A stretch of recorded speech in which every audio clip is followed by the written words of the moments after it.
सुन्नत सुन्नत करते हैं। अरे भैया सुन्नत है तो पैदाइशी कटमुल्ले पैदा क्यों ना हुए तुम हैं?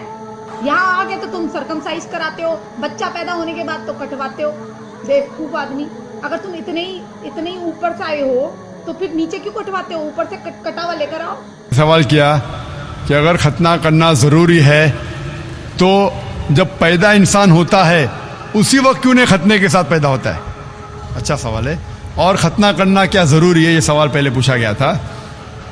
भाई साहब, अल्लाह सुब्हानहू व तआला अगर चाहता था तो उसके लिए आसान था कि जब बच्चा पैदा होता है लड़का तो उसका प्रेप्यूज खतने के साथ पैदा हो सकता था। लेकिन अल्लाह सुब्हानहू व तआला, क्योंकि अल्लाह के रसूल ने फरमाया कि बच्चा पैदा होने के पहले ये prepuce, this prepuce acts as a protection. So medically जब बच्चा पैदा होता है this prepuce acts as a protection, तो मेडिकली अच्छा है, पॉइंट नंबर 1। लेकिन पैदा होने के बाद इस प्रेप्यूज को काटना, खतना करने के कई फायदे हैं। और इससे ये पता चलता है जब एक लड़का या आदमी की खतना होती है उसके बहुत कम चांसेस है to have cancer of the penis. Penis के कैंसर होने के चांसेस बहुत कम हैं। आज की साइंस ये कहती है कि अगर खतना नहीं होगा तो कई बीमारियां पीनस की हो सकती है। They can be inflammation of the पीनस, कई बीमारियां हो सकती है। और आज साइंस ये भी कहती है कि जिस इंसान की बचपन में खतना होती है उसको एड्स के चांसेस कम हैं।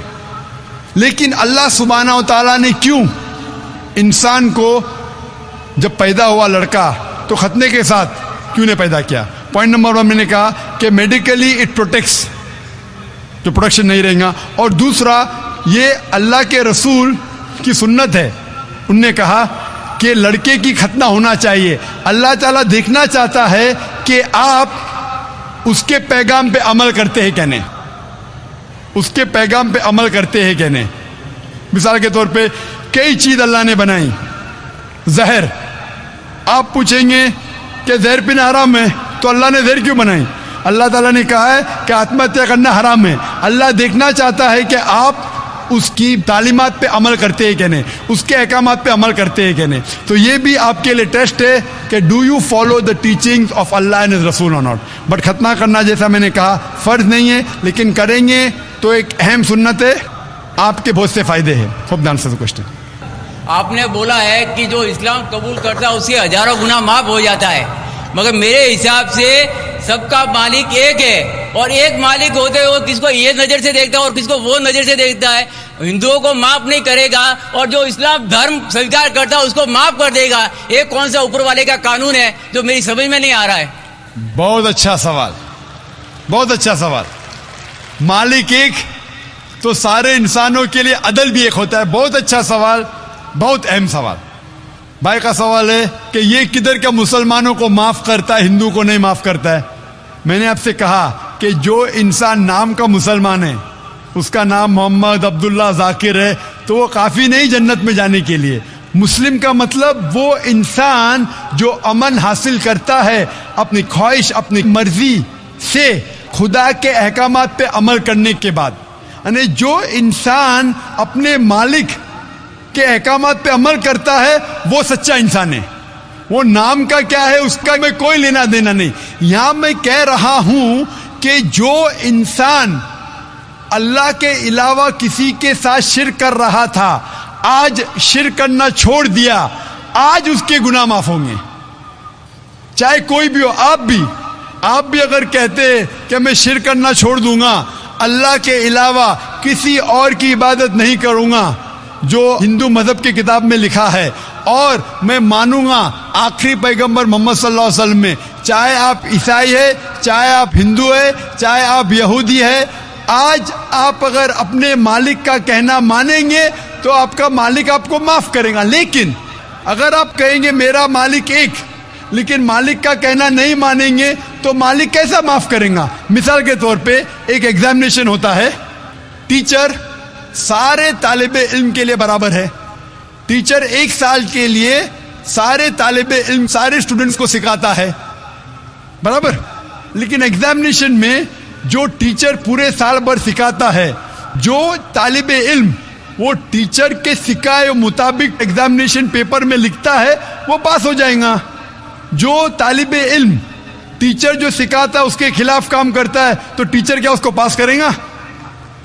चाहे वो हिंदू मुस्लिम हो ईसाई हो, जो टीचर सिखाता है उसके ऊपर वो तालिबे इल्म उसके मुताबिक इम्तिहान देता है वो पास होगा।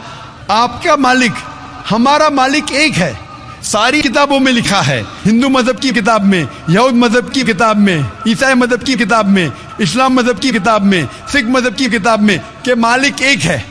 मालिक के अलावा किसी की इबादत नहीं करना चाहिए, खुदा के अलावा किसी की इबादत नहीं करना चाहिए। कल मैंने फरमाया था कि उस खुदा की कोई प्रतिमा नहीं, कोई अक्स नहीं, कोई फोटोग्राफ नहीं, कोई पिक्चर नहीं, कोई बुत नहीं, कोई मूर्ति नहीं। फिर अगर आप मूर्ति देंगे तो आप मालिक का कहना नहीं मान रहे।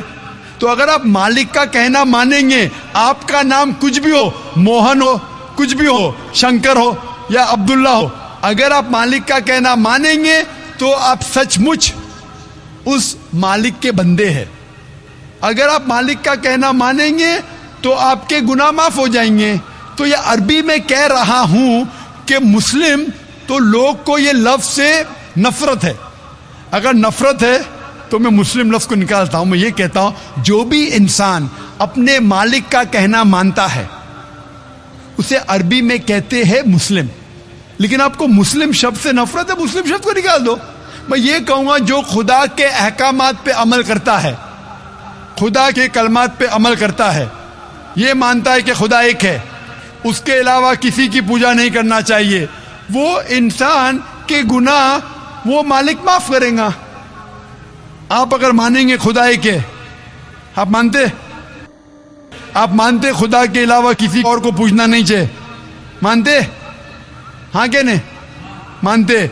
आप मानते बुत परस्ती गलत है, आप मानते कि मूर्ति पूजा गलत है, आप मानते कि आखिरी पैगंबर मोहम्मद सल्लल्लाहु अलैहि वसल्लम है?